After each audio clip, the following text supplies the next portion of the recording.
Ang Aklat ng Mga Hukom, Kabanata 17. Sa kaburulan ng Ephraim, may nakatirang isang tao na Mikas ang pangalan. Minsan sinabi niya sa kanyang ina, "Nang mawala ang 1,100 ninyong pilak, narinig ko sinumpa ninyo ang nagnakaw. Ako po ang kumuha. Heto po, isinasauli ko na sa inyo." Pagkatanggap sa mga pilak, sinabi ng ina, "Pagpalain ka ni Yahweh, anak ko. Ang mga pilak na ito'y inihahandog ko kay Yahweh upang gawing imahen para hindi mangyari sa aking anak ang sumpa. Kaya nga po ibinabalik ko sa inyo," sagot ni Mikas. Nang ibalik ni Mikas ang pilak ng kanyang ina, kinuha nito ang 200 peraso at ibinigay sa isang platero upang gawing imahen. Pagkayari, inilagay niya ito sa bahay ni Mikas. Ang lalaking si Mikas ay may sariling altar. Mayroon din siyang iba't ibang Diyos-Diyosan at ginawa niyang pari ang isa sa kaniyang mga anak na lalaki. Nang panahong iyon ay wala pa ring hari ang Israel. Ginagawa ng bawat isa ang lahat ng kanilang magustuhan. Samantala sa Bethlehem, Huda ay may isang kabataang Levita. Isang araw, umalis ito at naghanap ng tirahan sa ibang lugar. Sa kaniyang paglalakbay, napadaan siya sa bahay ni Mikas sa kaburulan ng Ephraim. Tinanong siya ni Mikas, "Taga saan ka?" "Ako po ay taga Bethlehem, Huda at isang Levita. Naghahanap po ako ng matitirhan," sagot niya. Sinabi ni Mikas, "Kung gayon, dito ka na. Gagawin kitang tagapayo at pari.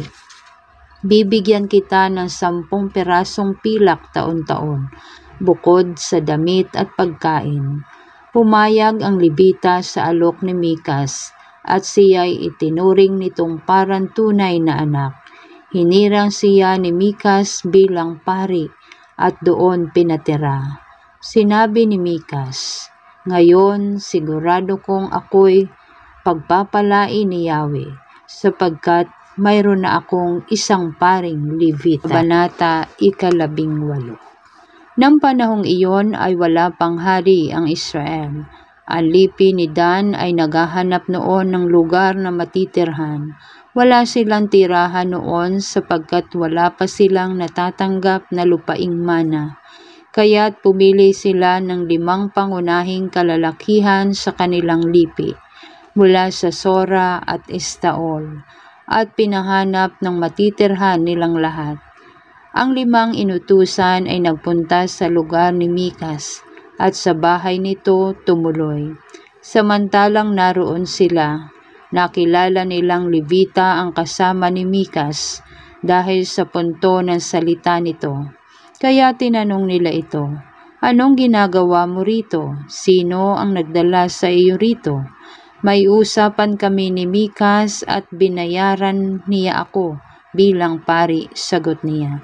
Sinabi nila sa kanya, "Kung gayon, isangguni mo sa Diyos kung magtatagumpay kami sa lakad naming ito." Sinabi ng Levita, "Huwag kayong mag-alala.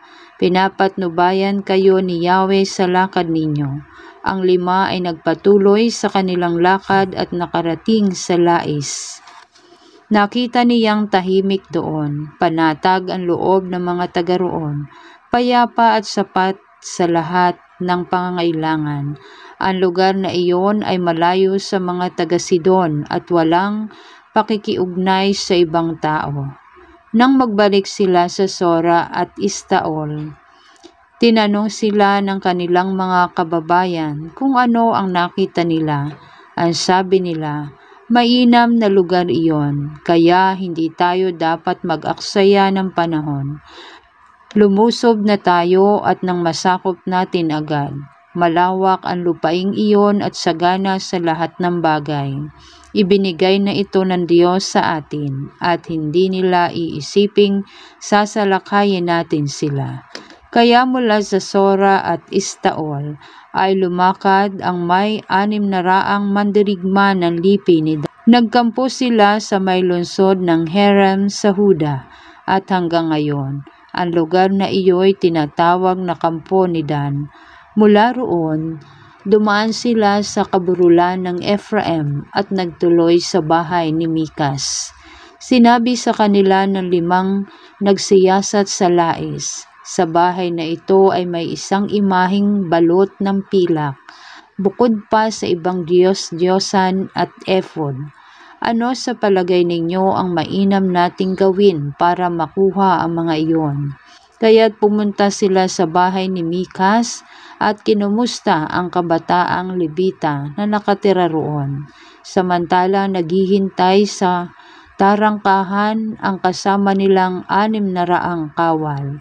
Ang 5 espiya ay tuloy-tuloy na pumasok sa bahay ni Mikas at kinuha ang mga Diyos-Diyosan doon, pati ang nababalot ng pilak.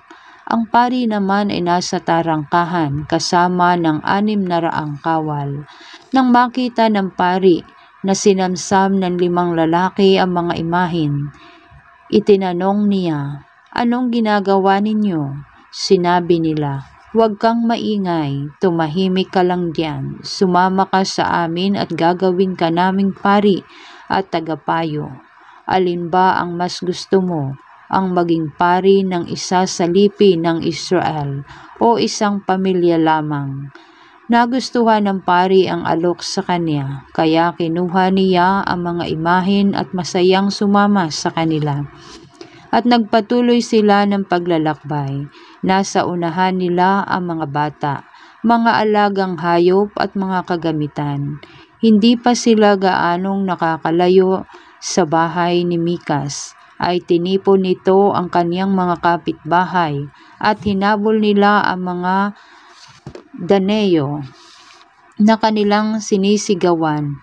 Nang mag-abot sila, tinanong ng mga Daneo si Mikas, "Ano ba ang nangyayari at napakarami ninyo?" Sumagot si Mikas, "Tinatanong pa ninyo gayong tinangay ninyo ang aking pari at kinuhang lahat ang aking mga Diyos-Diyosan. Wala na kayong itinira sa akin." Sinabi nila, "Mabuti pa'y manahimik ka na lang.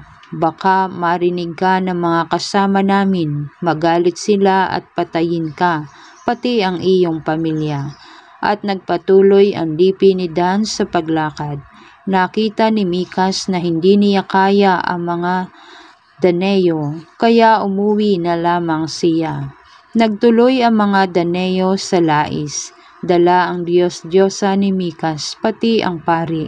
Sinalakay nila ang Lais, isang bayan tahimik at payapa. Pinatay nila ang mga taga roon at sinunog ang buong lungsod. Walang nagtanggol sa mga taga roon sapagkat malayo ito sa Sidon at walang pakikiugnay sa ibang tao. Ang lugar na ito ay nasa kapatagan ng Bet-Rehob. Matapos sunugin, muli itong itinayo ng mga Daneo at kanilang tinirhan. Ang dating pangalang Lais ay pinalitan nila ng Dan, batay sa pangalan ng kanilang ninuno na isa sa mga anak ni Jacob.